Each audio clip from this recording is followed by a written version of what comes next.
You're not the only one. Oh boy. It's an adventure. I call it frustration. Okay. It's therapeutical. I think we should all get together and have a pass card workshop. And then we're all done. What a good idea.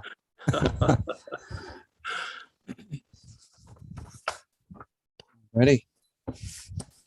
Hello, everyone. I suppose we can just kick right off here. It looks like we have enough folks.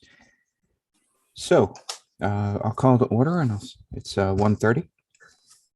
So I'll start off with the notice that we are conducting this meeting online. It'll likely be the last one before we convert to hybrid models.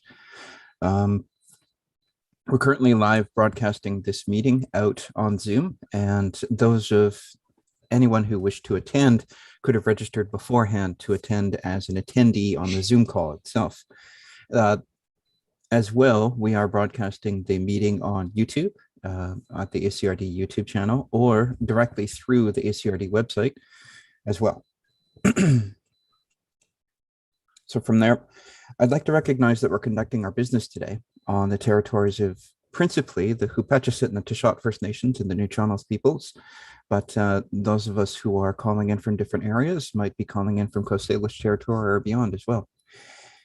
And I think the only thing we have in front of us right now is an approval of the agenda. I'm wondering, though, are there any items or materials that need to be added to that agenda?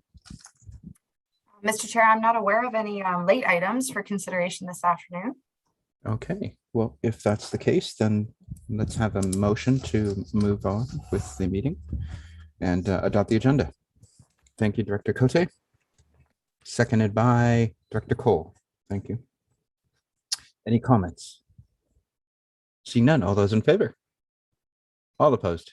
Yeah, motion carried. All right, that brings us to declarations. Does anyone have any declarations of conflicts of interest, perceived conflicts of interest, or gifts exceeding a certain amount? Once, going twice. Okay, we'll move on to the next item, which is the adoption of minutes. West Coast Committee meeting dated August 24th, 2021.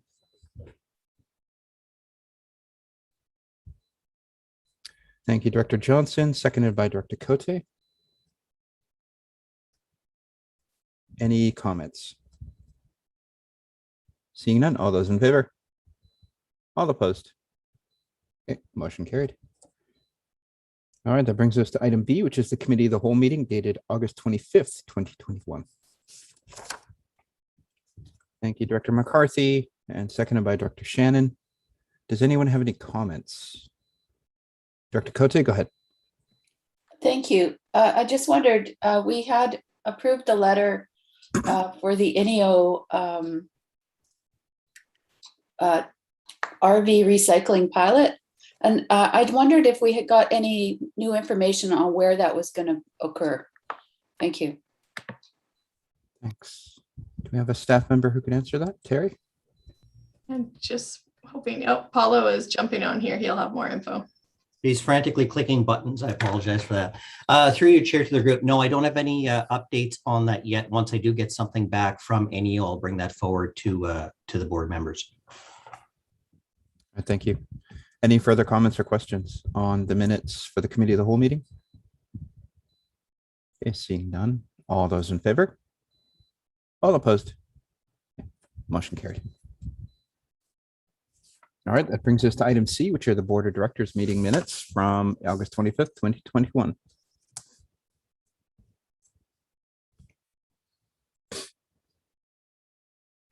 Thank you, Director Johnson. Director Paulson?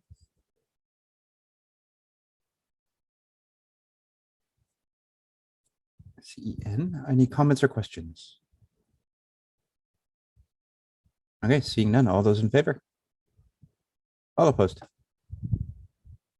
Okay, motion carried.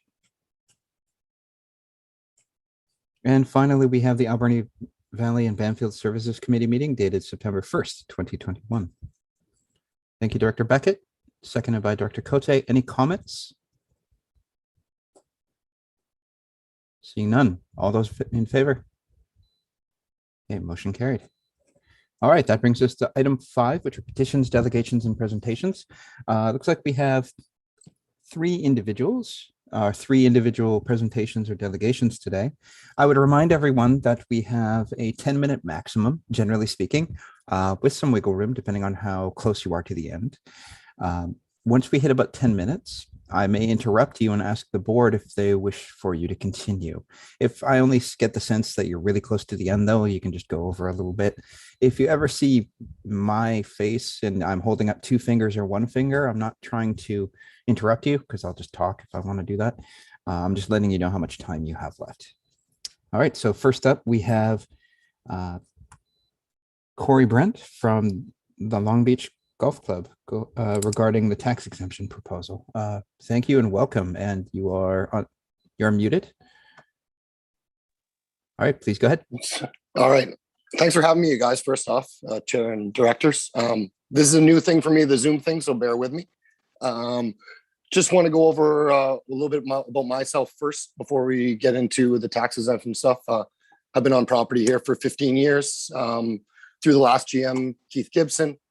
Seen a lot of changes on this property, and the main reason we're able to make those changes is because of this tax exemption. Just one of the first things that we were able to do was upgrade our septic system in the campground itself there, which was a very dated system, which was over $100,000. The next $100,000 step we're going to have to do is a irrigation upgrade, which is becoming more prominent because of how dry it's getting in the area. And we're going to continue to need to do upgrades on that itself. Other than upgrades on the property itself, we do a lot of donating. In the past, I don't know if you guys have it in front of you, but my request letter, but there's lots of donations that I put forth in that to show you what we've been donating towards. A couple things that weren't included in that were coming up here on the 25th, the Saturday of this month. Every year we do a donation for the Multiplex Society, which I think is a very important thing, hopefully that's coming into this area. We donate the golf course for an entire day for them, allow them to fundraise on our property while playing the golf tournament. As well as, I didn't include in that we're also going to donate $2,000 of our own money to that great cause. Moving forward here throughout the end of the year, we're going to also be letting you guys know the rest of the fundraising things that we're going to be doing. And as I said before, the tax exemption allows us to do all of these great things that Long Beach Golf Course is available to. I don't have a whole lot more else to say, you guys. And if you have any questions, feel free. Okay, thank you, Corey. Are there any comments or questions? Okay, seeing none. On behalf of the board, thank you for your presentation. You came out loud and clear, so you're handling Zoom pretty well. Thank you. All right, thank you very much. Okay, so the next item we have up is Ms. Shannon Charlesworth regarding subdivision application SE 20011 Parkland dedication. That's Cameron Road for anybody's edification. Oh, there we go. Hi, Shannon. Yeah, please go ahead when you're ready. Okay, I just first of all want to thank everybody for allowing me to speak today. I wish it hadn't been necessary because I was a part of the OPC meeting where I thought I had explained some of the questions that were asked in the board meeting, but I'd like to share my screen with you just to give you some idea of what this parkland request is about. I'm first time Zoomer, so bear with me. I'm just gonna quickly see if I can share this here. Okay, can you see this now? Yes. Okay, so this is basically this is about 8088 Cameron Road. It is a 4.86 piece acreage. Originally, we had one lot, 10 acres, as you can see here, and we have recently subdivided it into 2. Now, a lot of the questions I heard 2 weeks ago in the meeting was, why did we have a 3-lot subdivision and now we're re-subdividing it again? So I hope to answer those questions for you. Originally, a few years back, I think it's been 3 or 4 years in the process of rezoning and subdividing. There's been a lot of circumstances that have come up that have delayed this. So the 3-lot subdivision, here I want to show you that we have Cameron Road going north to south, Wellham going east to west. The green highlight indicates the developed road that's there now and in place. The yellow is road allowance that is not developed, it's treed, and there's a property in between us and 7827 Beaver Creek Road that does not have road allowance. There was a lot of controversy last year with the development of a grow op at 7827 Beaver Creek Road, wanting to use the back of their property to come through Wellham and use their commercial vehicles there. Our subdivision was 3 lots. There's reasons why we amended it to 2 lots. And now there's reasons why we're asking for that 1 lot to be subdivided again back to our original plan of these 2 lots here. This is an overview of the property right now. Well, it's a couple-year-old picture, but this is Cameron Road here. This is Wellham Road here. And it pretty much ends right here, halfway down the road where the driveway comes into our house at the front of the existing property. And then you can see here that this is all treed, road allowance there. So the reasons the 3-lot subdivision didn't go through as first approved was that even though we went through all 3 stages of the water, the health, the septic and everything, there was some miscommunication. And, you know, Terry and I have to hold ourselves accountable because it was a long process. A lot of delays happened through the subdivision. We had turnover staff that we were dealing with at the Ministry of Transportation. There was a delay as the directors were being elected, and of course the pandemic last year. We interpreted our paperwork to say that the roads had to be accessible to our 3 lots. Being that Wellham Road was developed already, we didn't think that we had to enhance the road or do any structural work to the road, because the lots, as we saw in here, let me go back to this picture here. We have driveways in place already, and this was the area we were developing for the subdivision. This is staying as is. We were not touching anything, as there's a fish-bearing creek back here. So going back to that, it wasn't until the very end of the subdivision where we paid fees for all 3 lots, we had put in all the infrastructure and improved water for all 3 lots, that we did find out that they wanted the road brought up to current standards. They wanted it widened, they wanted it cleared and extended. And at that point, there was a lot of controversy going on about, and we had neighbors contacting us not to subdivide in order to allow the grow op to access this property. Our neighbors who live at 8102 Wellham Road are putting in or applying for rezoning to put in 4 cabins. And we just really felt that there was more to the reasoning for us having to bear the sole cost of, skipped a lot here. We felt that there was more to the reason we had to improve this road. We didn't need it for our subdivision, however, the ministry was requiring it. Then a new officer came on board with the Ministry of Transportation, who looked at the subdivision at the end and informed us that if we felt that strongly about not putting the money into developing the road, we could amend it to 2 lots. It wasn't what we wanted to do, but at the time we had a lot of neighbors making sure that we were on board, and we didn't want to get involved in the controversy with the development of Beaver Creek Road, and we kind of wanted to stay out of it. But we had people driving down our road, down our driveway, wanting to know where the road access was. And we had a lot of pressure from our neighbors not to develop this road because they wanted to keep it park-like, they wanted to keep it natural. It is a fish-bearing stream. They didn't want culverts going in. They didn't want anything environmentally that was going to disturb what was going on at the time. So Terry and I reluctantly agreed at that time to go to 2 lots. There were other extenuating circumstances that went into that. I've been going through radiation and chemo all last year for cancer. So I was not paying attention to a lot of the details that went into what they were asking. So Terry amended it to 2 lots and we were moving forward. The 2-lot subdivision came about because the Tim who was, he's been great to deal with the Ministry of Transportation, advised Terry that we could still subdivide that front lot if we want to. He felt that because everything had been approved and everything was environmentally sound for everything, that he didn't see any delays and reasons why we couldn't subdivide it. That lot was, fronting Cameron Road, and that's all that's going to be accessed for that subdivision. So we asked what the intention was behind it, because we couldn't quite understand why it was allowed for 2 lots but not 3 if it made no bearing on the road.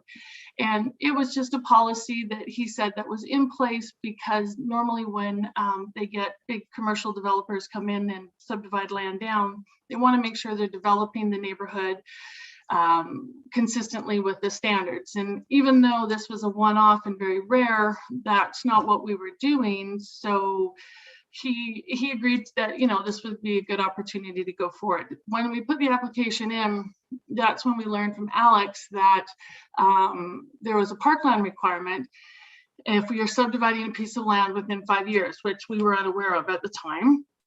And the application has been with the staff for 10 months. And over the 10 months, I've been sending emails, wondering kind of where the status is, what was going on. Tim had replied back to me that he had talked to Charity and to Alex about this situation because it's very rare, because it doesn't come up that often. They weren't sure how to proceed with it. And basically, that's when I got the notification that there was a planning meeting on the 16th, which I got on August 9th. I spoke at the OPC meeting explaining what I'm trying to explain again here today, of why we went from 3 lots to 2 lots, and then why we're now asking to waive that parkland requirement. However, I am open to having conversations about putting in a park at the front of the property rather than paying a percentage.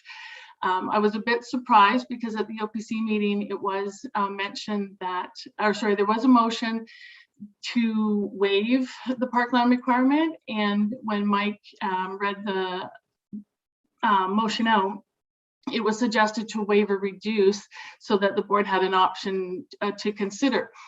At no point in the OPC meeting was there a percentage discussed. So I was a little bit surprised when Director McNabb recommended a 2.5 fee amount, which is why I'm here today trying to explain that there's a lot more to just implementing a fee. Because when I read the Parkland Acquisition, best practices guide, there's a lot of things that can come up from implementing a fee onto what we're trying to do here. And I wasn't sure if the board was aware that there's a cost to assess what the land is worth. It explains here that typically the municipality bears that cost with providing, either going off the BC assessment or providing their own in-house. It looks like the language is interpreted to say that we have to agree upon an amount before there can be a percentage applied to it.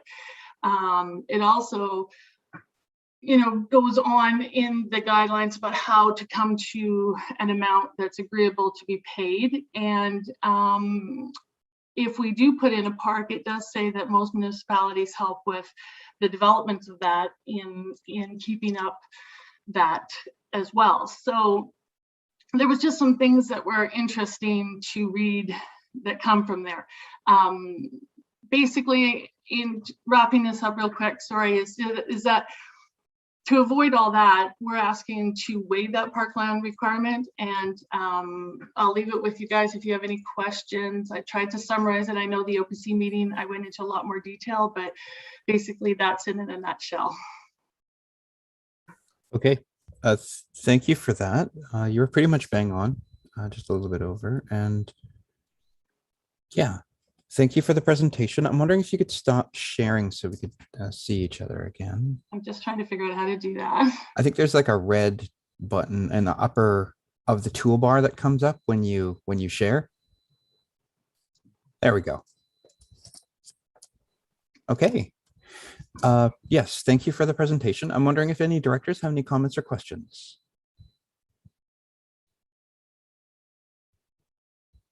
Oh, Director Shannon, please go ahead.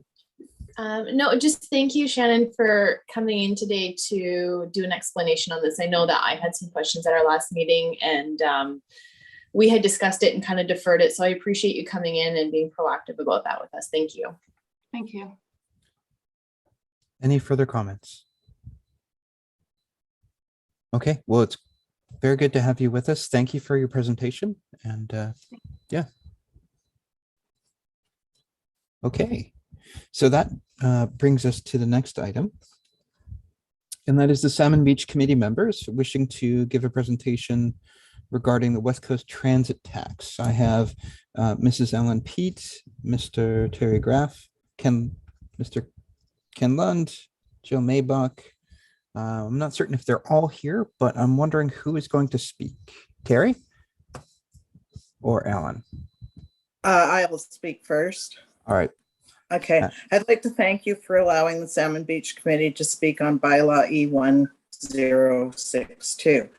Terry Graff will be presenting first on behalf of the Salmon Beach Committee. Terry, go ahead. Good afternoon. My name is Terry Graff, and I'm a member of the Salmon Beach Committee. I appreciate having this opportunity to once again speak to the ACRD Board of Directors to state the concerns of the Salmon Beach Committee and our property owners regarding Bylaw E1062 and the related transit tax. Salmon Beach Committee and property owners feel very strongly that our community and other area taxpayers who will not receive this transit service should be exempt from this tax for a number of reasons. As I'm sure you're aware, Salmon Beach has a marine designation that states that we are in fact considered to be boat access only. We are located a great distance from pavement down a very rough logging road. Because of this designation, it is not considered necessary to maintain our roads to a higher standard that would actually allow a bus to drive into our community. If someone from our community wanted to ride the bus, it would take approximately 30 minutes to drive their car to the nearest access point on the proposed transit route. You could not walk or bike to a bus stop on this route from Salmon Beach without great personal effort and time. As you know, our residency is based on recreational zoning, and we are consequently only permitted to reside at the beach for 180 days a year. Regardless of this designation, I believe we are taxed on the same rate scale as people who have full-time residency in other ACRD communities. We do not pay half the amount of taxes, even though we are only able to use services at Salmon Beach half of the time.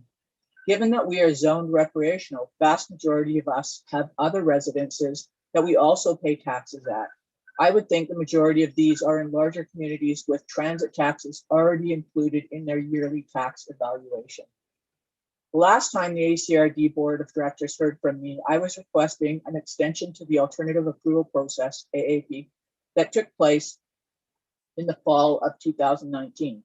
At that time, I asked you for a 3-week extension for people to submit their response form in opposition to the ACRD, but I was refused. The owners at Salmon Beach feel that they were denied participating in the process as they had no idea that the AAP was being conducted. We've been told that there might be a bus running between Ucluelet and Tofino, but not that it would impact Salmon Beach in any way. We never imagined that we would be expected to pay a transit tax for this service that will mainly benefit people working in Tofino and living in Ucluelet, West Coast tourists, and the local hotel and tourism industries. Normally, the SBC chair is informed of important items that concern Salmon Beach, but in this instance, we were kept in the dark. even though the SBC met at the ACRD in the boardroom with senior staff on October 28, 2019, well in advance of the November 29th AAP deadline, we were still not advised of the AAP. We were told long after the deadline that the AAP was advertised in the local newspaper and on radio, but as I have mentioned before, Salmon Beach receives neither newspaper delivery or a local radio signal. Most residents were not even in the area as they had already left the West Coast to return to their principal residences elsewhere at the end of the summer. We had no chance to oppose because we didn't even know the AAP was happening. Since that time, the Salmon Beach owners have made it very clear that they are opposed to paying this tax. We recently received 172 signatures on a petition that asked, if you feel that Salmon Beach taxpayers should be exempt from this bylaw and transit tax, please sign this petition. Salmon Beach owners will not benefit in any way from this bus service. We are a very remote boat access only, I say in quotation marks, community, seasonal community, who will refuse participation in this decision through your neglect to inform us of the AAP. We will never be able to use this transit service, and consequently, we should not be expected to pay for it, nor should any other West Coast taxpayers in the same situation as Salmon Beach. Thank you. Okay, I'm wondering if there are any other speakers planned. Please go ahead. I would like to speak about how the ACRD shares information with the communities under their umbrella, as this was a big part of the problem with the AAP conducted for the transit tax. In the past, during our meetings with the ACRD staff, the Salmon Beach Committee has requested and been told that the ACRD was developing a communication plan that would include social media. We have found this is a very effective tool to use to ensure that our message gets to those who need to see it, and would keep all concerned parties in the loop regarding important events or information pertaining to our community. We hope that the ACRD will have something in place soon so that this lack of information sharing is never repeated. Terry Graff's been sharing information on a regular basis via Facebook with our community members, and we have found this to be the most effective tool to use when communicating with our owners. The Salmon Beach Facebook page currently has over 1,000 followers, and we receive a notification every time Terry posts information. And we also do have a Google site for owners that don't use social media as well. I believe Jill would like to speak now.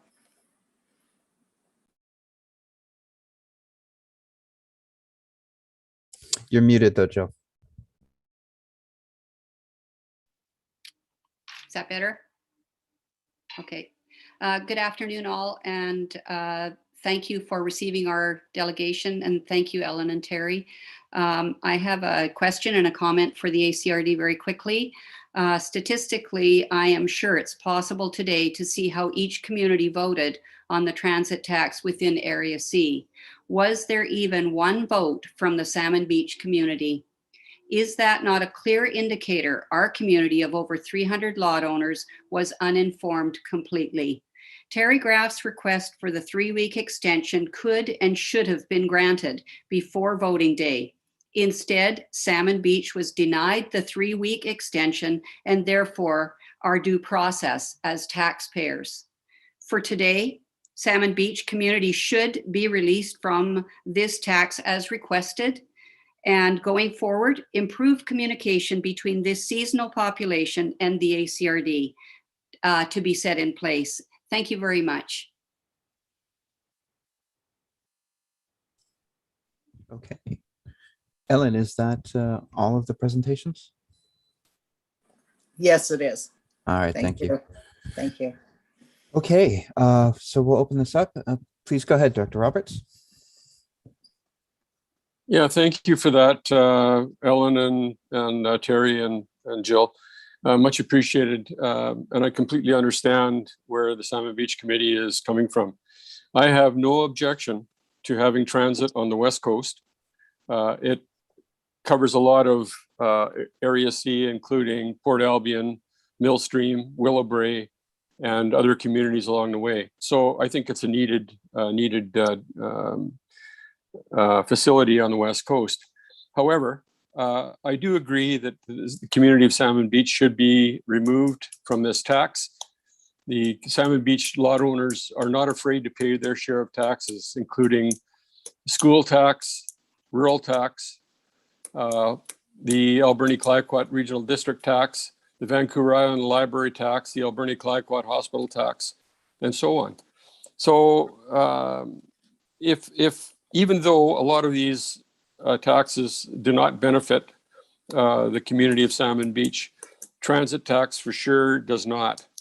Therefore, I would like to make an amendment to the bylaw E1062 West Coast Transit Service Area Establishment 2019 to change the service area boundaries to exclude the Salmon Beach community. Okay, do we have a seconder? We'll need a seconder if anybody wants to move. I do see your hand, Director Cole. All right, do you have a comment? Yeah, I do have Director Sorry, Cote. I'll second. You'll second? Okay. So that's been moved and seconded. Director Cote is up next. Thank you. I'm afraid that I'm opposed to this motion. And I have a couple of questions and just a little bit of clarification. All rec lots in the regional district pay taxes, whether or not they receive the services. And I have a question for staff. Is the extension that was requested for the alternate approval process, I don't believe that's within the ACRD's ability to do the extension since it comes from the province. Could staff please answer that? Thank you. All right, we'll have, hopefully if staff could answer that, please go ahead, Wendy. So to just to extend an AAP process, that is not something that we're able to do within the Local Government Act. There's strict deadlines once you start the process. So no, that was not, there was no ability to do that at that time. Okay, thank you for that. Are there any other comments or questions? Especially on the motion itself, Director Roberts, please go ahead. Yeah, through the chair, thank you. Well, I mentioned that I do agree with the transit service on the west coast of the island, traveling between Tofino and Ucluelet and other areas within that area. I believe truly that this is a user pay system, and those communities, including other parts of Area C and Ucluelet and Tofino, to their benefit only. That's why I am opposed to keeping the community of Salmon Beach within this taxation area. Maybe that's my final thoughts on it, and I appreciate any support and comment from other directors. Thank you. Is there any other comment? Director Cole? I'll just comment on that. I concur with everything that Director Roberts said, except for the fact that as far as user pays, because there are a lot of people in the community and that pay large portions of taxes in the district of Ucluelet, for example, that will never ever also use the service. So with the aside of that statement, I do believe that the remoteness and lack of service to the particular community of Salmon Beach is sort of where I'll lay my hat on. Okay, thank you. Okay, last chance. Any comments or questions regarding the motion? Director Cote, please go ahead. Thank you. To simply remove one area after the alternate approval process has been approved, it's gone through, there's a budget for this service. It will actually, in my opinion, bring a lot of support to Salmon Beach for getting workers to the stores, grocery stores, and if you drop your children off to commute around to go surfing or whatever, I think that it is a benefit to Salmon Beach. I'm sorry that I disagree with your comments, but also if we open this up to just allowing Salmon Beach to be removed from this service area, that it should be it should be redone, in my opinion, because there's other areas that don't get the service, and then and they haven't had the opportunity to say a second chance to say that they didn't want the service. So I think it's all or nothing. I think that the transit service is a huge necessity on the West Coast, and I totally believe that all participants in the area should pay for it. Sprout Lake has some of the highest taxes around, and we pay for handicap or handy dart service and get very little service for it. It's a specific service, and we support it. We support transit in our areas.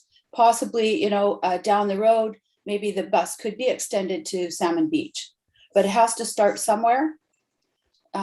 Just saying, thank you. I do not support the removal of Salmon Beach. Thanks. Thank you. So next up, I have Directors Minions and then Cole. Is there anyone else? Okay. I have a couple questions at the end. Great, thanks. I'm hoping first if we could clarify what the motion was specifically and who the participants are, if this is for everyone or only West Coast participants, or. Yeah, I can speak to that. And I was going to speak at the end that the correct resolution would be instructing staff to bring forward an amendment to bylaw E162 to exclude Salmon Beach. So that would staff would draft it and bring it back. Voting on this would be the participants weighted on even bringing the bylaw back. I should note, if you go to page 135 in your agenda, the West Coast Committee did consider this and did not approve bringing forward a bylaw for consideration of amendments. Thank you. That's really helpful. And so, you know, I clearly, as a director for Port Alberni, do not have a vote here, but I do want to speak just more generally in support of Director Cote's comments. I believe really strongly that when you are a member of a community, you pay for the services that are offered in and around that community. This is what the regional district system is. There are many services that the city of Port Alberni pays into that we do not benefit or that we duplicate in our own community and we pay for on our own as well. I think that owning a recreational property is a privilege. And I think that whether you use the services or not, I think it's our responsibility to pay. I do understand and sympathize with the comments about the service not coming directly into the community. But I feel strongly that this is a regional service that should be paid for by all of the residents in the area. I think there's been some really positive and productive, helpful comments made around communication. And I think it's reassuring to know that communication, it might be reassuring somewhat to the people on this Zoom today to know that communication was a huge topic of conversation at our most recent strategic planning session. It is not something that's going to change overnight, but the regional district very much wants to improve communications going out to all areas and has recognized that there are some gaps there. And I also believe strongly that it is that it's a responsibility of residents to stay engaged. It sounds like the Salmon Beach residents are doing their best to do that. Hopefully moving forward, and when there's another situation like this that comes up, will be better, and the Salmon Beach residents will be more informed as well, just by way of this process and probably learning from some of the frustrations that have happened. So yeah, I really get the frustration of this, specifically from the residents, but it's my strong opinion that residents should be required to pay for services whether they use them or not, and specifically in situations where we're owning recreational properties. Thank you. Okay, thank you for that. I have Director Cole, and then I should have a couple things to say. I just wanted to point out the difference between the example that Director Cote made was that Handy Dart, a service that could be accessed, whereas this public transit system is the same as any other public transit system in communities where it has its set route and its set stops, and you can't call it to go anywhere else, or And if people are familiar with the trek out to Salmon Beach and places out that way, I can imagine a transit system branching there, which means anybody from there utilizing it is already going to be driving 90% of the journey to get to where they're going on the West Coast, and then not likely to park and wait and spend the last 10% of their commute on a transit system when they already got there in their vehicle. And I do agree with what Director Minion said about the privilege of having the opportunity to have a home in a place that is not your primary residence, and that is a privilege. And yeah, it's a crappy one. Oh, and also that I had to excuse myself from the West Coast Committee meeting due to an emergent situation that came up. So I was not at the duration of the West Coast meeting when this came. Okay, thank you, Director Cole. I think the only thing that I would ask, just to remind everyone, we have seen a briefing note on this before. If staff could remind us what the recommendation was and what some of the reasons were for that recommendation. I can take that, sure. So the recommendation from staff was not to permit the removal of Salmon Beach from the service area for a few reasons, but there's a couple complicated pieces. One is that this service is apportioned by the means of population and land and improvements. We cannot get from from Stats Canada a population number that includes Salmon Beach. And although residents can't live there full time, it can be deemed their primary residence because they could be living somewhere else, but deem that to be their main location. So, so there's some complications with the apportionment method. So those residents of Long Beach that will continue to be in it, the service will be paying that population share of Salmon Beach. The other part is that there's other areas, or staff believe that there would be other areas of the Long Beach service area that also fit this criteria. Let's say Vargas Island, like there's outlying areas that that are also included because the original intent of the service was to be Area C wide. And so to just hand pick out Salmon Beach, we found was problematic.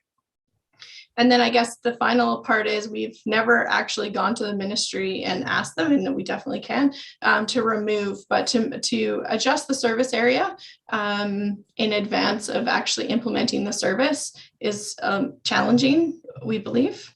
And I guess finally is there's a lot of services such as the Long Beach Airport that Salmon Beach pays for, and are they going to start asking, and actually this discussion had come up at a public consultation meeting, are they going to be asked to be asking to be removed from other services such as the Long Beach Airport, for example? So just from a staff's perspective, it was just, is this just the first of many requests, or how do we then define what they benefit from and what they don't? I think that pretty much outlines the report. The other thing I'll mention is that in order to actually adopt the bylaw, so staff will bring back a bylaw to amend, removing Salmon Beach.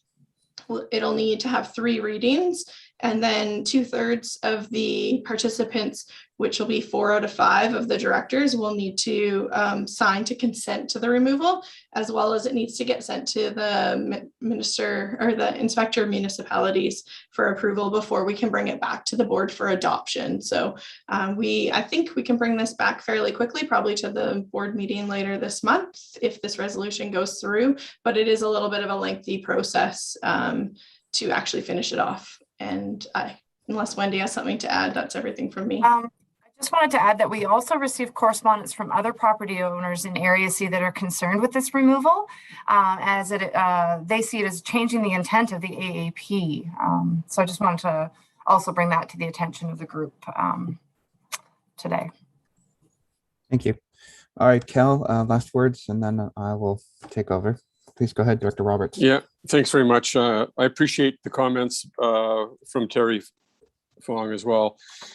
However, I think it's a bit of a stretch to talk about other areas such as Vargas Island and that they're strictly boat access. If they fly in or come into Tofino, then they can use a transit system from there. The issue for Salmon Beach again, and I'll make this comment, and final portion of it, that for Salmon Beach resident to access the transit service at the junction would be over 30 kilometers, of which probably 18 to 20 kilometers are Forest Service Road. The other back road that leads out to Port Albion Road is, for the most part, not usable. It's not being maintained, only by logging trucks and so on and so forth. And they're on there all the time. So it's not really safe. I appreciate the fact that there may be some complaints from other communities in Area C, but for the vast majority of people there, it's a user pay system. They use it. If you're not allowed to or can't access the transit system, and as far as Director Cote's comment about a bus getting into Salmon Beach in the future, it's highly unlikely. It would be highly unlikely even to get into the Toquat Nation's village of Makoa and or Secret Beach. So we're not afraid to pay our share of taxes in that community, and I have an interest in common there clearly. But we should know that the Salmon Beach community supports both the community of Ucluelet for all their services and also Tofino from time to time, and I appreciate it. Thanks very much. That's my final comment. Cheers. Okay, so I will lead off with kind of to echo some of the things that Director Cote had stated. I think the way that this works from a governance perspective raises too many concerns and questions. So from a governance perspective, even though I don't get a vote, I don't think it's appropriate to exclude Salmon Beach at this stage. There was due process involved, and it's on the real estate or the property owners as well as the director involved to make sure that his or her community is in charge or is informed as to what's going on. That being said, there has been a conversation in the board about making sure that our communications are improved over time, and we are embarking on that and have done so for the past little while, given that we've updated our strategic plan. The last thing I have to ask is for Wendy, I believe. Could you identify the folks who have votes and how this vote will proceed? And please go ahead. Sorry, sometimes my mouse gets sticky. So the participants of this service are the District of Tofino, District of Ucluelet, all of Area C Long Beach, Youth Fuathat Government, and the Toquat First Nation. So because this is considered administration of the service, it would be a weighted vote of the participants to instructing staff to draft a bylaw for consideration at the next board meeting. So it would be weighted up between those participants I just listed. So is this one weighted, or will it be on the bylaw? Yeah, that's this one weighted would as be well? weighted as well because it's the operation and administration of the service. Could you outline the weighting once more? Oh, yes, the weighting I don't have in front of me. Just sorry, 1 second here. Sorry, I can add they're all one vote. They're all one. Oh, Yeah. okay. So it's not weighted proportion. Yeah, of course. All right. Thank you. Okay, so I think that's that. So let us now go to a vote. So the motion is to remove Salmon Beach from the tax requisition for this particular program, and voting against it is just to keep it how it is. Okay, so all those in favor? Okay, and it's only the participants, Bob, so. Okay, so that's just kept. Okay, and all opposed? That's 2. Okay, motion defeated. And that'll be that. So I'd like to thank everyone for their presentations and participation in this discussion. I'm wondering now if we could move on to the next agenda item.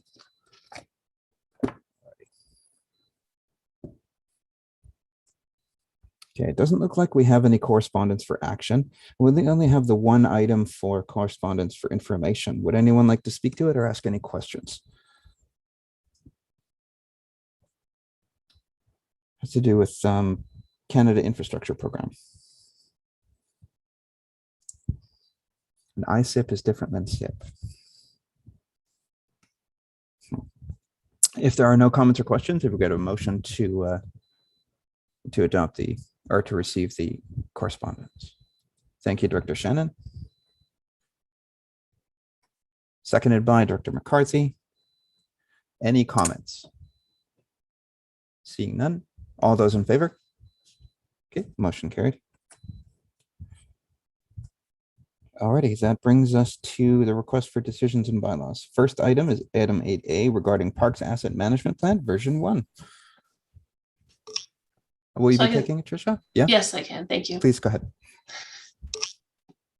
Thank you, Mr. Chair. So on August 25th, we brought the Parks Asset Management Plan version 1 to the Committee of the Whole meeting.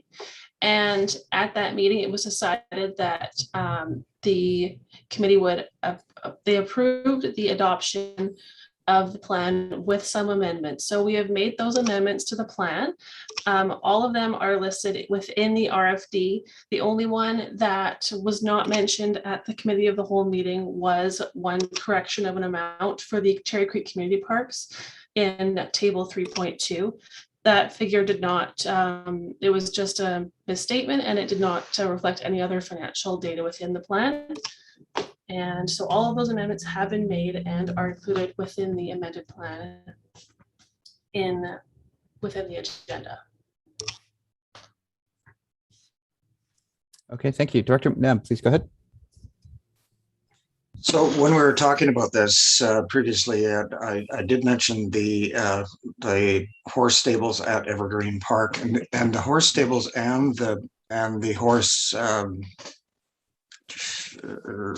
ring are both items that are maintained and supplied by volunteers. And so I'm kind of wondering, it's a small item and they're not worth a whole bunch anyhow, but I'm sure this applies in other park areas. So why would we consider them as part of our asset management when in fact they aren't really even ours? So if I may, through the chair, there's assets included within the plan that are maintained, and they were built by volunteers, and we're very gracious and appreciative of all those volunteer efforts. But because it's on a regional district park land, we have to claim ownership of those items. And if there was something to happen, that we would be responsible for those items. So while we may not be budgeting to build a new horse stable, we do need to acknowledge that we do own these assets, and we need to at least forecast when those assets will be expiring and needing to be replaced. Thank you. Director Cote. Thank you. Is there any ability to include volunteer hours as an asset?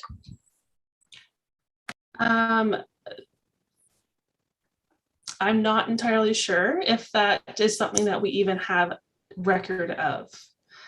I could try to speak with Michael McGregor. He is the Lands and Resources Coordinator. He may have more data on the number of volunteer hours. I could always include that in future plans if that's something that the board wishes to see, but at this point, I'm not entirely sure that we even know what those amounts are. I don't think that goes with PSAP anyway. Terry? Yeah, I was just going to say, I think that from an asset management perspective, we need to recognize the assets that we have. And it's especially important if we're getting donated an asset to recognize that the people who are there to initially gift it aren't always there to replace it at the end of the life. But when we start discussing a long-term financial plan and trying to close some of these infrastructure gaps, I think that's where we really get into that volunteer discussion and what kind of labor are we going to assume moving forward that we're going to be able to continue to get that will offset some of these actual hard costs of asking contractors to do things on our behalf. I know that from Mr. McGregor's experience, he is quite concerned about the age of the volunteer base that we have for a good bulk of some of our services and how they are beginning to want to retire from that volunteer role. And he's been brainstorming some ideas as to how to get another group kind of going, or a younger group to kind of come in to kind of take over the amazing work that these existing volunteers have done. But I think that from an asset management standpoint, although Tricia has recognized the volunteers in the plans and their work, that I think that's kind of the step of the long-term financial plan and how do we fund these gaps, if that helps. Yeah, okay. So I think that is something that maybe should be included in the, and I don't know if it is because it might be the second item, but this is just me asking if that's a specific item that we can discuss as part of the next item, which is the improvement. Because I'm not certain. Go ahead, Director Cote. I just was going to make the recommendation that the Alberni Clayoquot Regional District Board of Directors adopt the Parks Management Asset Management Plan version 1. Thank you. Do we have a seconder? Thank you, Director Johnson. Any further comments? Seeing none, all those in favor? All opposed? Motion carried. Okay, that brings us into the Parks Improvement Plan. Tricia, is that you again, or is that someone else? Is it Terry? I think I will be speaking to those today. So the Parks Improvement Plan was taken to the Committee of the Whole led by Mr. McGregor, and we'll be coming up with some options for budgeting in 2022 if the directors pass the resolution as presented today.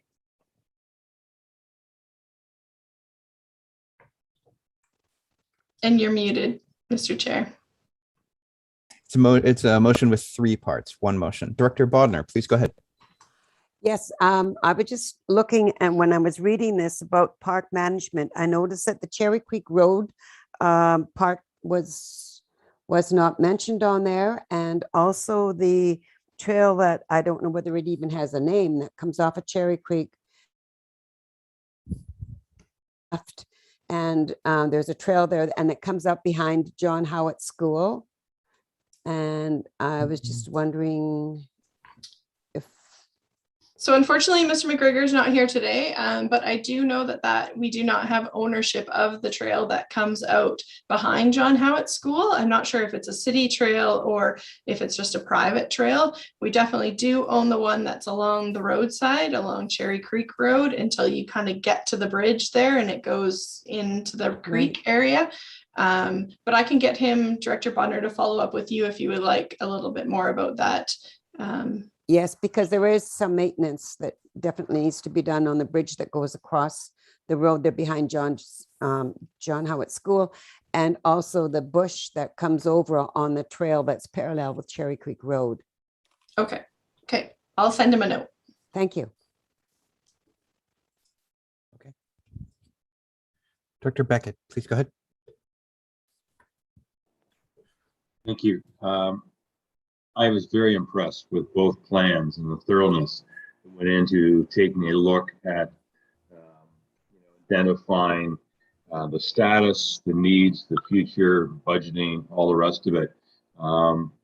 Certainly, when you read the reports and you see the potential financial impact on the small community of Banfield, I just simply want to, other than acknowledge the good work that staff have done, is how critical grants are going to play with respect to all of these beautiful assets that we have throughout the region.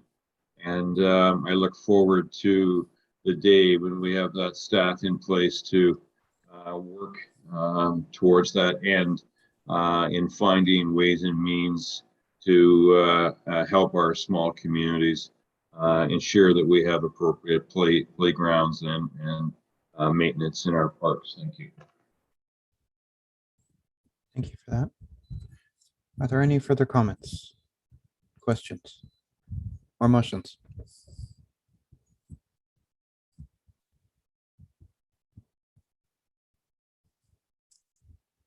I'm resisting the urge to Google Maps that trail you were talking about.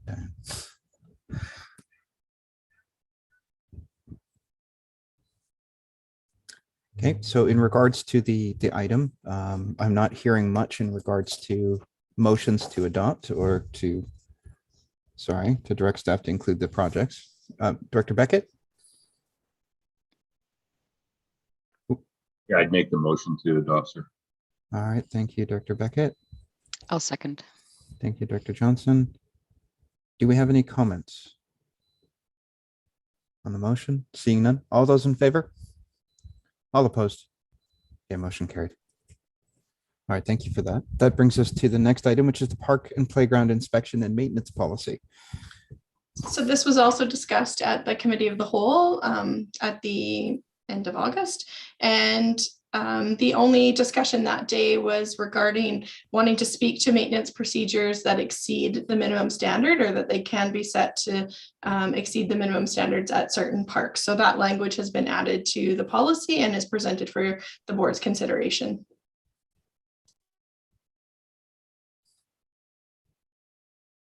Okay, and that's the only change? Yeah, that was the only change. That was like, this is a new policy, but that's the only change since it was presented to the committee of the whole. Yes, yeah.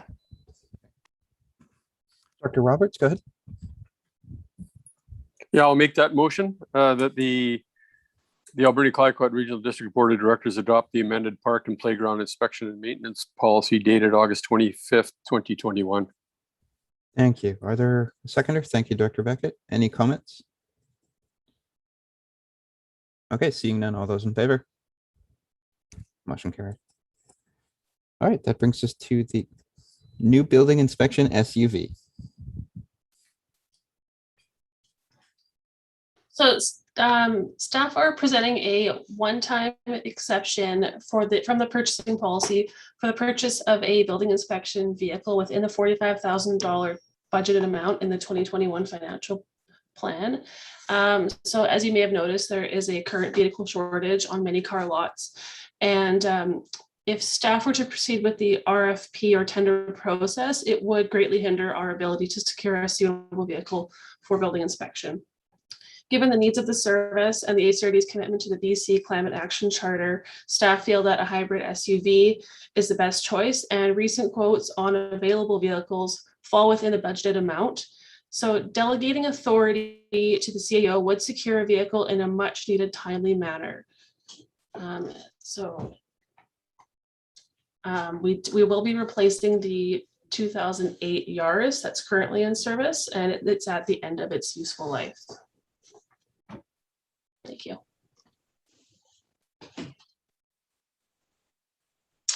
So my question is, what vehicle is building inspection using at the moment?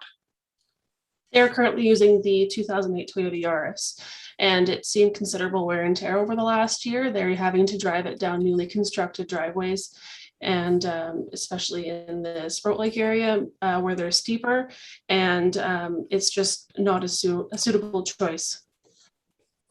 So if they're going to Banfield to do inspections or doing contracts for Tiffany or Ukilet, they're using something else. So is that one of the pickup trucks? Yes, if I may, through the chair, there are two pickup trucks in the ACRD fleet right now that are the vehicles that we take to Banfield. But because the Yaris is designated within the Alberni Valley, there still are many challenges that it's not capable of driving over. It wouldn't be going to Banfield. Oh yeah, I've got two concerns. First of all, I don't know of any hybrid unit that's built at this point that would take Banfield Road on an ongoing basis and survive. So it's good to know that we're still using the pickup trucks for that. The other part of this is virtually every manufacturer has fleet discount money, and that money hasn't gone away. They're still doing fleet discount. And so the problem with approaching it this way is that we got to make sure that we do get that fleet discount, which we normally would do with an RFP. So I mean, I'm not quite sure how staff's going to handle that, but every manufacturer that I'm close to still has fleet money for our type of use, and we should be getting credited for that. So, I would move this motion, but I really implored staff to make sure that we're getting fleet pricing. We may have to wait for a couple of weeks for a vehicle, or 3 weeks, or a month, or whatever. I mean, most of the imported manufacturers, which now are not imported, they're domestic import, our factory order wait time is 6 weeks. So, they're not like they were. So it's, we want to get the most bang for the buck, and we just don't let the availability picture sort of take us right out of the plan. Do you think, Director McNabb, it would be all right to kind of move the motion as it is? And I did hear that you moved it, but then maybe follow up with a plan to look into some sort of fleet-based approach in the future? Yeah, I mean, the other part of this is that they could do fleet lease as well. Like all of the manufacturers have lease programs that should be investigated on our type. We don't want the vehicle at the end of the day. So if it's a 4-year lease and it works out, and you might be away, especially in a hybrid, because you get a 7-year battery life. You probably don't want to be the person at the end of the day putting the batteries in it. So, might certainly be a way to look at it. So in China, what they're doing, they're actually selling the car and leasing the batteries. Yeah.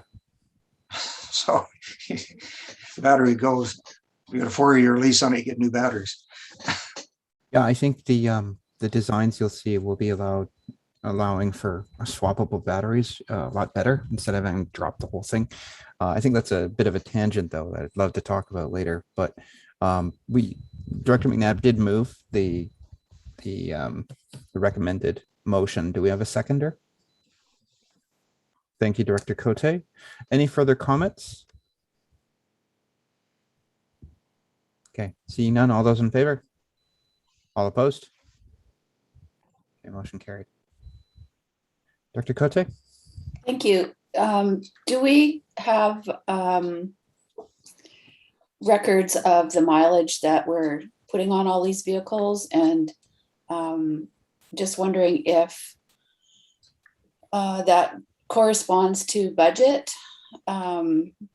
for trips to Banfield or to Sprout Lake or to First Nations, and how do we budget? How do we do line items for budgeting for the transit? And I'd imagine that some areas are by boat only. Mm-hmm. Thanks. So how do we determine all of that? Thanks. Mike, did you want to? Sure. So I can answer some of the questions. So anything where we have a contract, so with the First Nations, or with when we've had contracts in the past with the municipalities, if we're using our vehicle, the mileage is just budgeted out at the mileage rate. And then predominantly there's 2 vehicles, I would say used the majority of the time, almost all the time, for the 2 building inspectors, just because of the nature of their work. And then again, we'd mentioned before, we have the pickup trucks for the traveling on the gravel road, but we do need a vehicle that's can get into job sites too, right? So they're in construction sites, and it's for a short distance, but down a steep driveway, or the driveway isn't quite built yet, and the SUV works out good because it's short wheelbase and easy to get turned around on job sites as well. So the intent isn't to take the hybrid on the regularly on the gravel roads. We would use the pickup trucks for that. And through the chair, if I can just add to that, we've recently implemented a logbook system for all of the vehicles. So we do have vehicle mileage, and we know which services it was being utilized under, the kilometers for each service. And at the end of the year, we figure out the total cost per vehicle and divide that by the kilometer usage and allocate that to each appropriate department. Thank you for that. The HFN has done both a fleet lease plan as well as having logs and that sort of thing in our system. And we've actually seen for the past probably 6 years, a plateau in the costs and expansion of the number of vehicles we have. So it's roughly the same compared to when we were just buying everything everywhere.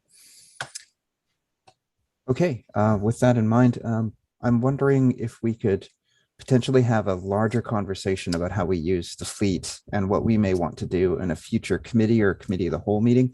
I think this is something that may bear some detail in the future, just in preparation for what our next year may look like. And I don't know which other committee would be in charge of that per se, so I think it might be a committee of the whole in the near future. Okay, that brings us to the next item, which is item E. It's a city residential solid waste collection services transition agreement. Wondering who would be able to present on that. Oh, Paulo, please go ahead. Thank you, Chair. Through you to the group. We presented this earlier, well, I guess last week, with the Alberni Valley and Banfield Field Service Committee. So what this is this is the transition agreement that covers off the 3-stream transition collection piece that is handing off the collection of waste, organics, recycling from regional district over to the city of Port Alberni. We're going to be conducting this under a series of terms, as we've shown here. We presented this agreement over to the committee earlier last week, and it basically covers off the transition term that goes from September 13th to December 31st, after which time dedicated collection will be handled by the city of Port Alberni. In the meantime, it goes through the different terms of what the city and what the regional district will be responsible for. The roles and responsibilities are laid out in there. Those were also reviewed at the committee level. And yeah, that was the key takeaways that we had from the committee. Thank you. Great. Are there any comments or questions?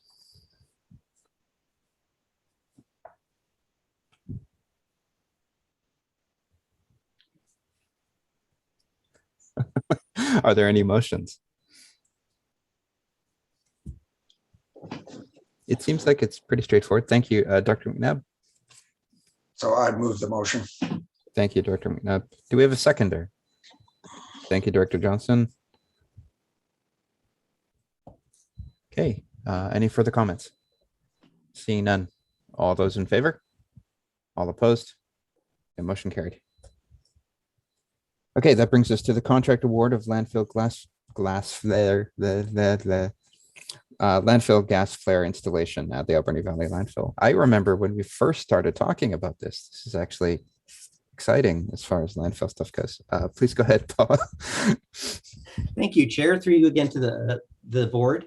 And this, of course, this process started prior to me getting here, but the long and short, we put out for a bid for installing a landfill gas system. So we provide a little bit of background regarding landfill gas controls, where the landfill sat as far as breakdown of waste materials and all that sort of thing.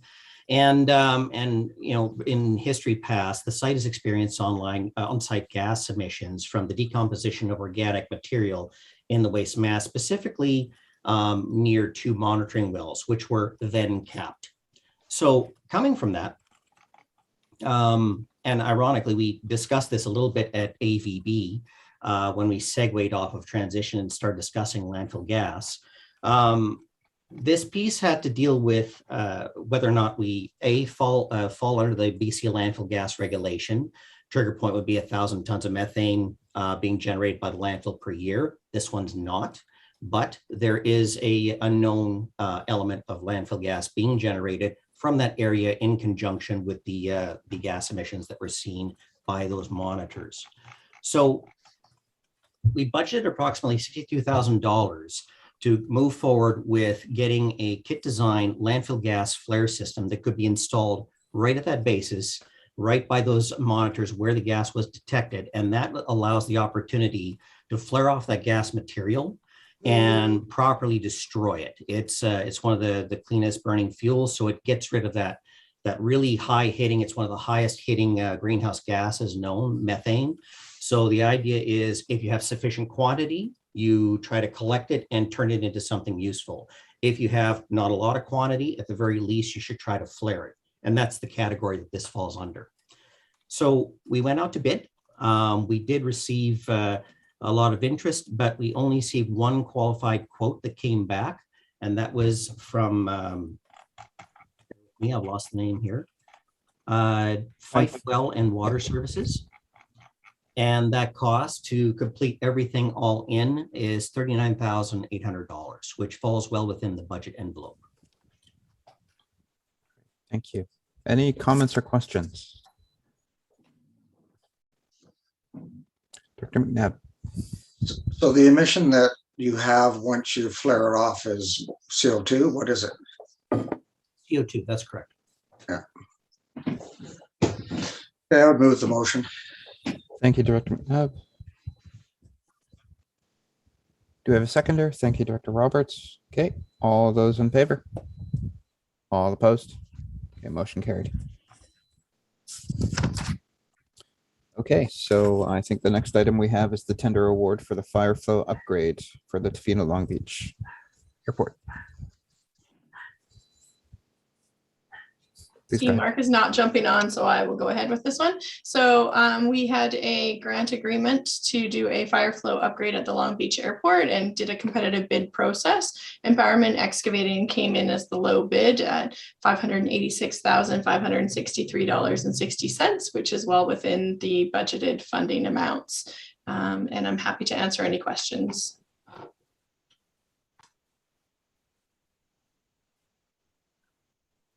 Sorry, please go ahead, Director Cote.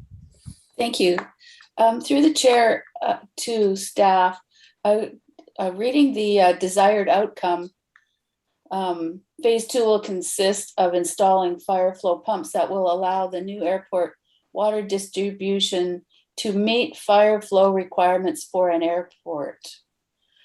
I'm wondering if the Alberni Valley Regional Airport requires this amount of water fire flow at that airport as well. Thanks. Mark, could you answer that? Yeah, go ahead. I can answer that. So the Tofino Airport currently operates a water distribution, small operators water distribution system for the operations of the airfield itself. It's remainder of the 1940s military base installation.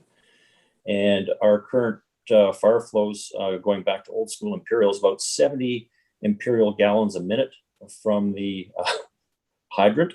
And to meet industrial, high hazard industrial requirements that we have at the airfield, we need about 1,600 Imperial gallons per minute. I can't give that to you in liters right now, but I could with a little bit of research. At the Port Alberni Airport, the situation there is that we do not operate a water system at the Port Alberni Airport. So fire flows are not a liability at that location. We do have industrial development at the site through the Colsons and some other smaller players, but those are serviced through water storage and the Spout Lake Fire Department. There are currently discussions taking place with Charlie Starrett and Heather Zenner regarding upgrading some of the water storage at the AV airport. It's a little bit off topic here, but hopefully that answers your question between the two systems and two airports.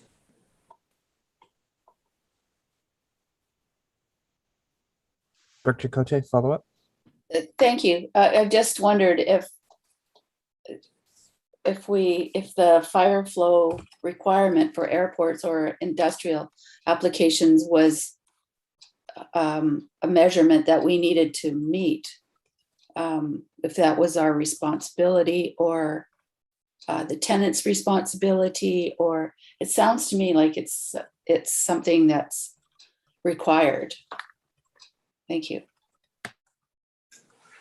Yeah, I can speak to that once again.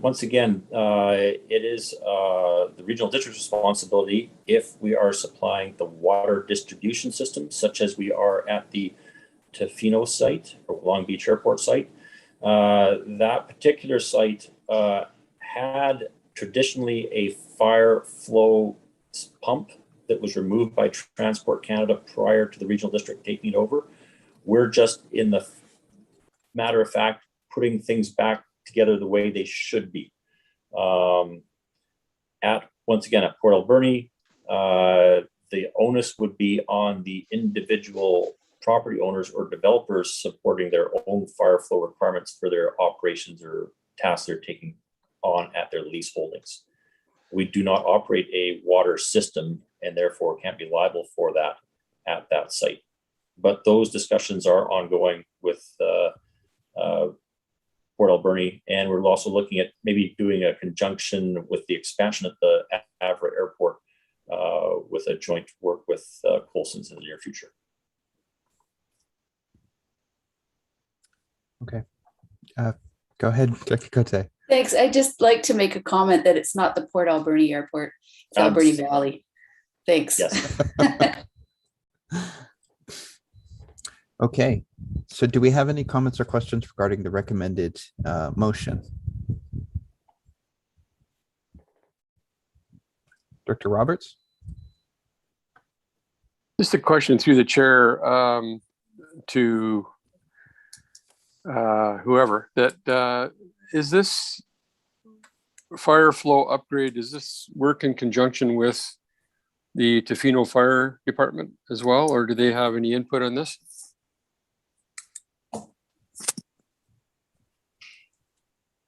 Through the chair, Tofino and Ucluit are automatic aid partners within the Long Beach Airport, and both of those entities supply equipment and materials on a call-out basis to our site. What we're trying to support both of those organizations in is bringing a fire flow that is capable of extinguishing some of the structures that we have on the site. We need a flow rate through our hydrants for approximately 2 hours to meet provincial standards. And that's what we're attempting to do with the water main upgrades, the pump upgrades as well. We have carrying capacity at the airport with existing reservoirs, approximately 300,000 gallon reservoir on site that we use for our current potable water. We'll be utilizing that, and that meets the requirements of fire flow capacity at the Long Beach Airport site. Is that draftable water, or is it available by pump only? Through the chair, that's available through pump only. So that would go into the distribution system, and that's what the Barman tender award would be for, basically replacing all the old cast iron system with new PVC pipe and new hydrants for everything on the north side of the airport lands.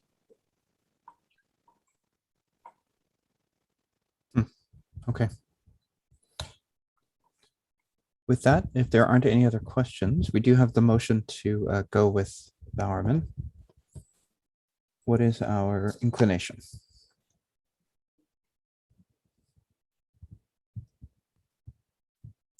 Dr. Johnson?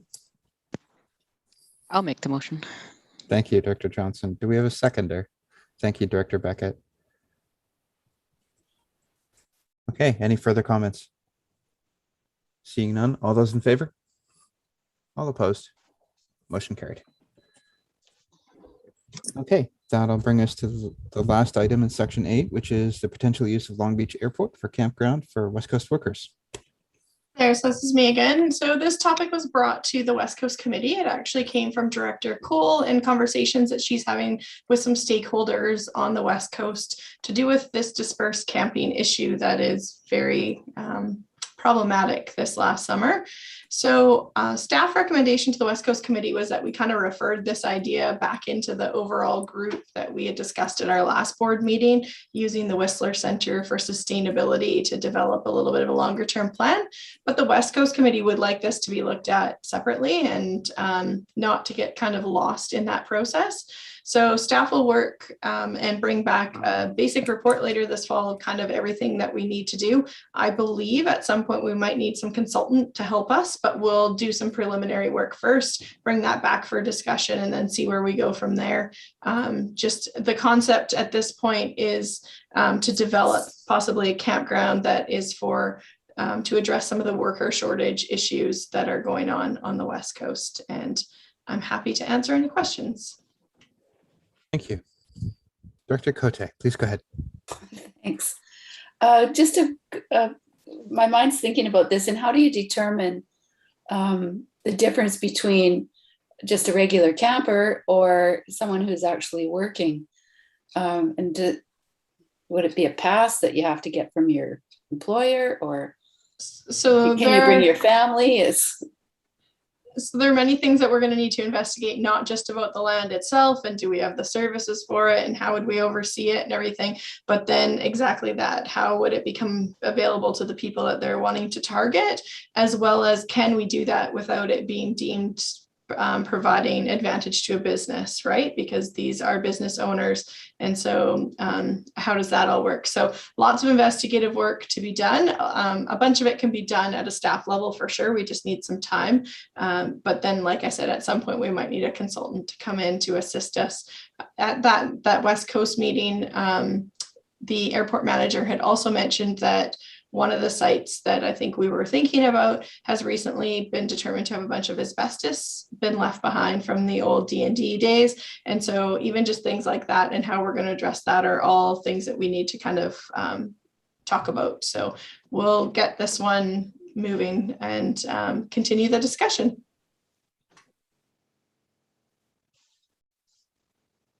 So the motion is pretty straightforward. It is just to start the investigation and development of a presentation, I suppose, later.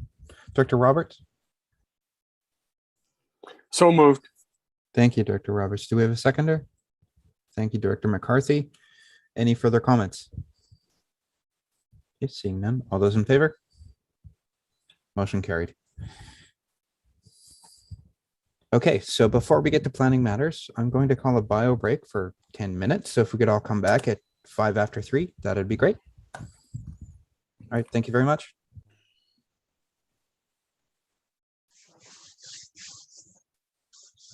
The handle. Okay, so I think we have enough folks to kick off again. So I'm gonna note the time is 3:07 by my computer.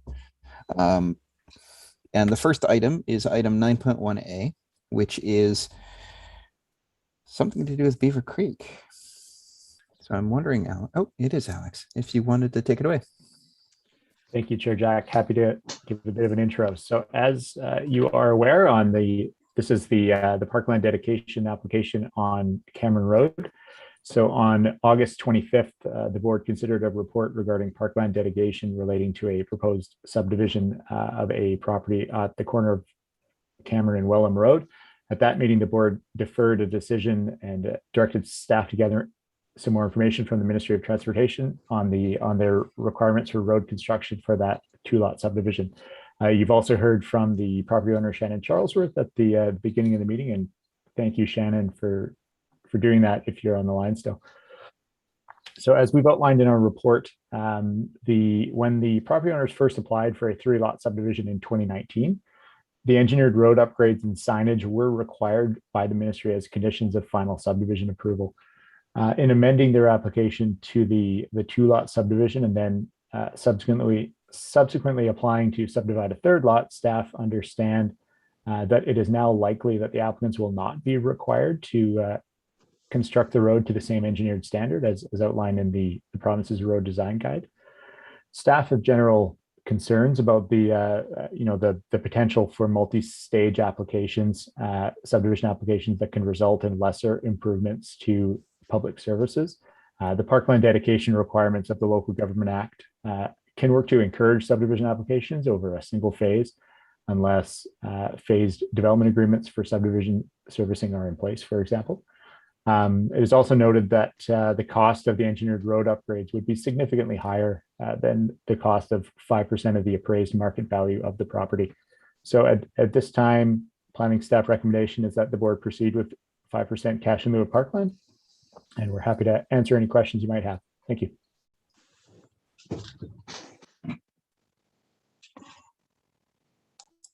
Please go ahead, Dr. McNabb. You are muted though. You're muted though. I muted myself. One of the things that we were looking for last week or 2 weeks ago when we talked about this was kind of an update from MOT about their requirements in the first place and the basis of their requirements. So I don't know if you have anything to comment with regards to that, Alex. Yes, I can give a bit of a rundown of what that looked like. So we did speak with the development services staff at the Ministry of Transportation that review these types of applications. They advised that the ministry uses a document called the BC Supplement to the Transportation Association of Canada's Geometric Design Guide for Canadian Roads. And what that is a standards document that lays out the guidelines of how roads should be built. The ministry's interpretation of that typically requires a higher standard of road construction for subdivision proposals that create 2 or more lots that are to be accessed by an undeveloped or partially developed road right away. Whereas when they consider subdivision applications for 1 or more lot or a 2-lot subdivision, they have the authority to require lesser road improvements to be made. We did highlight in the report here what the original conditions laid out in the preliminary layout review when they had applied initially for a 3-lot subdivision. The ministry did lay out the requirements for engineering on the road and then improvements to both the road name signage and a stop sign at the intersection. And after that preliminary layout review of the 3-lot subdivision is when the applicants amended their proposal to 2 lots. So hopefully that answers your question, Director McNabb. Sure. So, I mean, one of the things that's really weighing on my mind is we just recently did a subdivision that required parkland dedication, the one on Drinkwater Road, and parkland dedication was achieved. We did get parkland along the McLean's Mill railway line. And, so to have one person have to comply with that and another person not comply with it is problematic in my mind. A couple other things is when this presentation came to the APC, the detail that we got today was not what we specifically got at the APC meeting. And the issues with regards to a marijuana production facility and so forth are really, to me, I don't have any information on that.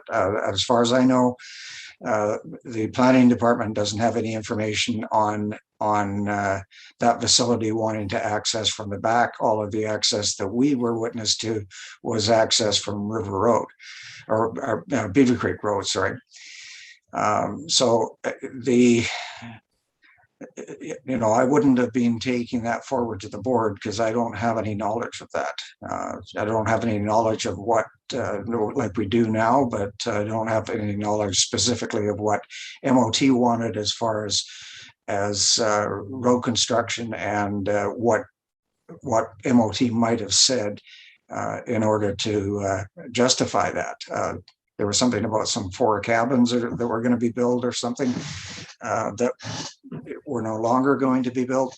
Again, it's not something I've got knowledge on. So that's why I didn't bring that forward in more detail, because it's, to me, secondhand information and hearsay information that I can't specifically verify. So my situation is not much different than it was a couple of weeks ago. I certainly want input from other board members, whether they're voting on this or not voting on it.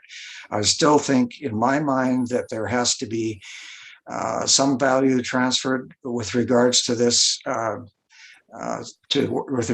subdivision, and it's mostly because of the precedent that has been set in the past and the expectation that we're going to carry forward with that policy.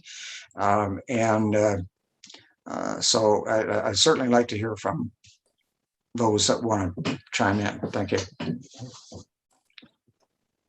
Thank you. Do we have any comments or questions? Thank you. Director Minions, go ahead, and then Director Cote. Thank you. I would echo Director McNabb's comments. I think that this, the decision made today will be precedent setting. And although I very much feel for the personal circumstances that I think led to some of the confusion, and it does sound like it was complex, I think that there has to be some value transferred. Subdividing is a profitable business, especially right now. And I don't think that it's the intent to turn this into a business, but there's value in subdividing, and there should be value given to the regional district as well. If the regional district waives payment here, then I think it sets precedent for going forward. And I think we are a desirable place to live and develop in. And I think we have to make sure we're getting the value that our local government deserves so that we can continue to keep our community desirable and continue to invest in our green spaces and invest in our community. Thank you. Thank you. I have Director Cote and then Director Roberts. Thank you. I do feel for the applicant. I think there was a confusion for whatever reason. The ACRD has rules in place for a reason. So having heard from Director McNabb that some of the information was missing for his APC, so I would move along with Director McNabb's suggestion. At the last meeting, he suggested 2.5, so I'm wondering if that's still his intent. Thank you. If we could go right to Director McNabb, if you have a. Well, I mean, that's kind of what I'm thinking. I mean, there are extenuating circumstances here, that would justify modification, but I don't think there's extenuating circumstance that would justify elimination. Okay, Director Roberts. Yeah, I concur. Sorry, puppy. 5% to me seems to be standard approach, and I do recall Director McNabb talking about 2.5%. So I'm in favor of whichever. I see the recommendation is for 5% cash in lieu of the parkland be provided by the owner, but I leave it up to others, including Director McNabb, to resolve that. Thank you. Okay. Are there any other comments or questions? Oh, sorry, Tanya, please go ahead. And then Mike, I see you're online. So if you wanted to, oh no, you're both online. Don't worry about it.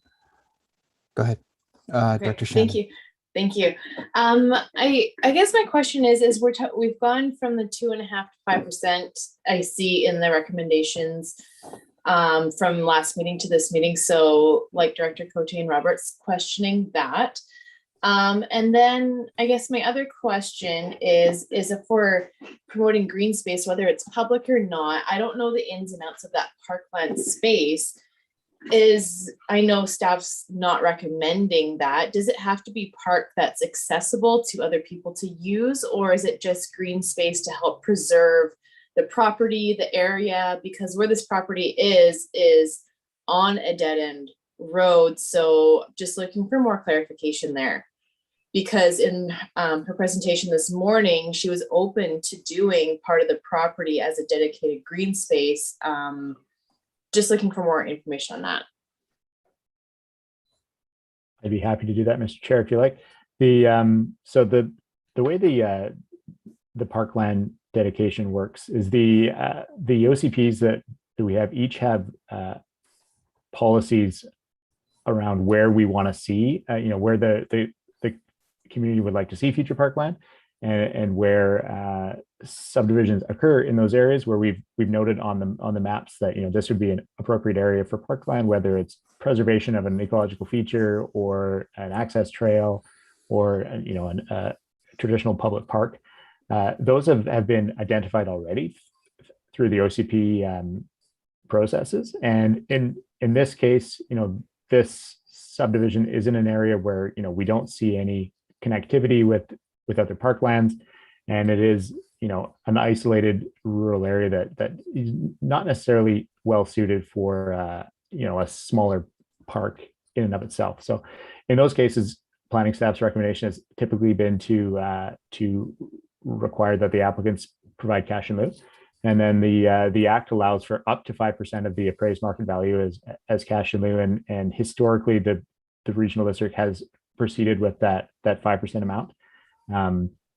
Not aware of circumstances, at least in the recent past, where we've reduced that amount. The staff recommendation is that if we proceed with the provision of cash in lieu of the parkland, that we do the 5%, which is allowed under the Act and fits within how we've dealt with parkland in the past. So hopefully that answers your question, Director Shannon.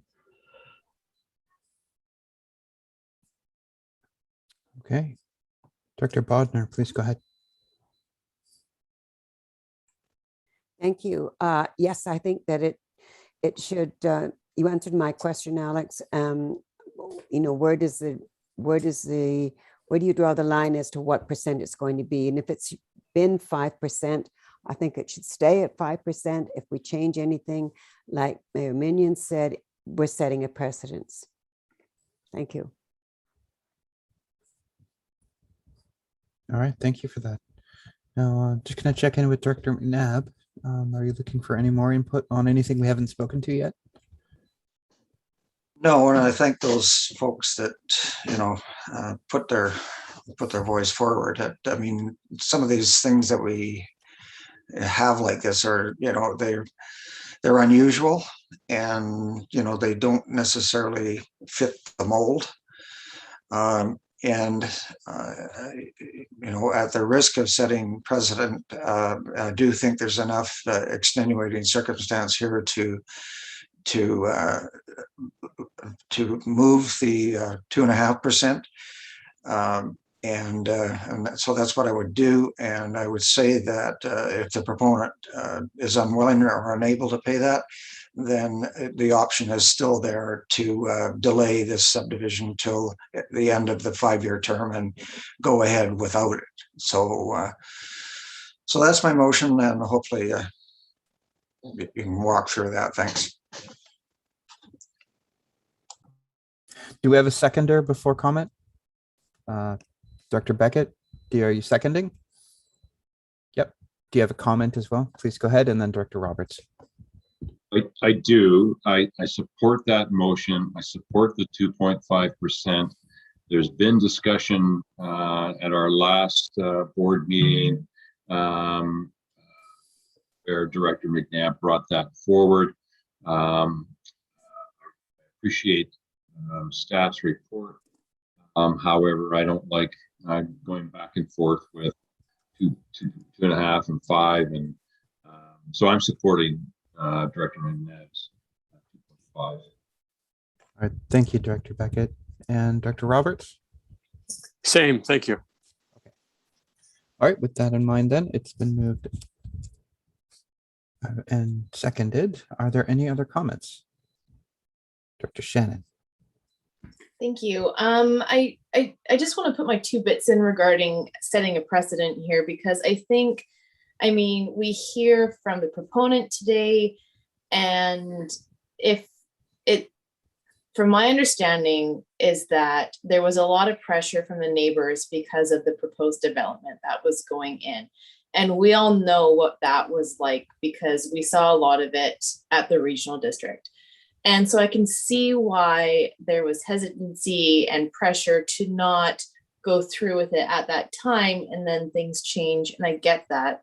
So, I mean, because I said at the last meeting, if there's certain circumstances for why it happened the way it did, then I can see why you would waive it. And I mean, I'm still leaning that way because I don't think you're setting a precedent if there's so many things that came into place as to why it happened with extenuating circumstances. I mean, that's why we have the option to do these things, like to change things around when these kind of things happen. So I just wanted to say that. Thank you.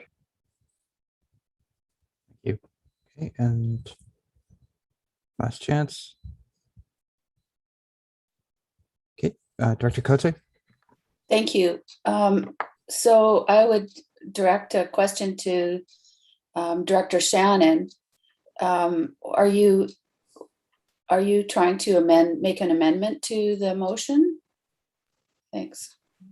Through the chair, I believe it should be Director McNabb's motion, what he wants to do. That's just my opinion on, I'm not making an amendment. That's just how I would probably still go forward with it. Thank you. And I mean, and just saying that I don't think we should worry too much about present. I mean, you always want to worry about it, but in this case, I think so many things have kind of happened that we've got a little bit more understanding as to why it happened.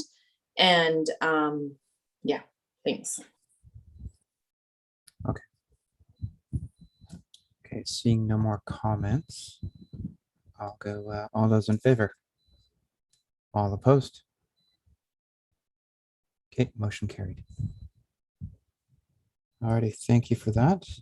And that brings us to the last planning matter item, I believe, which is Hawkins Jerkich in regarding something in Beaver Creek. Thank you, Mr. Chair. So this is a zoning amendment bylaw to rezone the property at 6411 Beaver Creek Road from A1 to RA2 in order to facilitate a 2-lot subdivision of the property. The public hearing for the bylaw was held on August 26th. The report and minutes are provided for the board's consideration, and the planning staff recommendation is that the board proceed with second and third readings of bylaw P1432. Thank you. Okay, thank you. Director McNabb, did you just want to take this? Sure. I move that the board of directors receive the public hearing report. Thank you. Seconder. Thank you, Director Roberts. Okay. Comments? Nope. All those in favor? All opposed? Motion carried. And I would move that the board of directors receive the public hearing minutes. Thank you, Director Shannon. Comments? Seeing none, all those in favor? Motion carried. And that the bylaw P1432 Regional District of Alberni Clayoquot Zoning Atlas Amendment bylaw be read for a second time. Thank you, Director Roberts. Comments? All those in favor? Motion carried. And a third time. Thank you. Seconded by Director Shannon. Okay, comments? Seeing none, all those in favor? Motion carried. All right, thank you very much for that. We have one staff report under 10.1. If we could have a motion to receive the report. Thank you, Director Cole, seconded by Director Roberts. Does anyone have any comments or questions? See none, all those in favor? Motion carried. All right, we have no late business, no unfinished. I'm wondering, Wendy, if we have any responses. Mr. Chair, no, we have no attendees today and no submissions received at our email address respecting the meeting today. Okay, so that brings us into a motion to recess. If I could get a motion to recess to go into the Regional Hospital District. Thank you, Director McCarthy, seconded by Director McNabb. Any comments? Seeing none, all those in favor? Motion carried. Righty, I'd like to call this meeting to order and recognize that we principally are meeting on the traditional territories of the Petitions and Sept First Nations, and that we recognize that and celebrate that. And also I've noticed to attendees and delegate that this meeting is being recorded and live streamed to YouTube on the regional district website. So you're all famous. And I'd ask for approval of agenda. But I guess I need a second mover and a seconder of that. Somebody. And all in favor, because everybody had their hand up. We're good to go. And adoption of minutes of August 25th, 2021. Mover and seconder. Director Chair and Director Shannon. So Director Jack and Director Shannon. Any errors or omissions there? We captured every little word that you said. Okay, all in favor? Carried. Correspondence for action and information. I don't see any. I don't think there's anything come through since then. No request for decisions and bylaws and reports. Banfield Health Center. Director Beckett. No report, sir. Alberni Claycut Continuing Care Society. No report on meetings in 2 weeks. And West Coast Native Healthcare. Director Cote. No real report. We're building. So awesome. Doing it. Yeah, now that the wood foundations prices in. have gone down. And Tofino General Hospital. Nothing to report other than really busy with COVID positive peeps. Great. Alberni Claycott Health Network, 2 times in a row. Gee. Great, thank you. So there was a meeting between a couple of the member table of partners, myself with Division of Family Practice, Sharon Todd, and we had an update on and questions to the health network as to how we can work together. And there was an invitation sent to Sharon Todd and her administrator, I believe, to come and do a presentation to the regional district board, which will be upcoming. Very Excellent. Interesting. So if you have any questions for her, that would be the time. Thank you. And we had a very positive meeting with the health ministry yesterday with regards to a couple of these items, the health network being one, of very well received and awesome. Good work, Director Cole and Director Cote. West Coast General Hospital. Other than there's a lot more activity going around on that helicopter pad, so I haven't actually been up and into the hospital. I suspect that they're taking out walls and bringing up floors and all the rest of the other things. So all good. Any other reports? No. Does somebody move that the board of directors receive reports? So moved. And seconder. All in favor? All in favor. Okay, we have no late business. Do we have any questions from anybody that's prepared to sit through this? No, Mr. Nope. Chair, there's no questions or comments from the public. Okay, I don't want a motion to adjourn. So much. There we go. Everybody. All in favor? Carried. Done. Alrighty, so that brings us back to the original agenda. So we're reconvening at 3:33. And we'll be going in camera for our in-camera session. So this will be the end of the broadcasted item. But before we do that, I'd like to read out the motion to close the meeting, because we have to list off the reasons why we're going in camera and not broadcasting. So this is a motion to close the meeting as per the community charter, sections 91F, law enforcement. If the board considers that disclosure could reasonably be expected to harm the conduct of an investigation under or enforcement of an enactment. And 91J, information that is prohibited or information that if it were presented in a document would be prohibited from disclosure under Section 21 of the Freedom of Information and Protection of Privacy Act. 3 is 21(1)(a)(2) of FOIPA that would reveal commercial, financial, labor relations, or scientific or technical information of or about a third party. And that's it. So that would be the motion to go in camera. So if we could have that motion, please. Thank you, Director Roberts, seconded by Director McNabb. All those in favor? All opposed?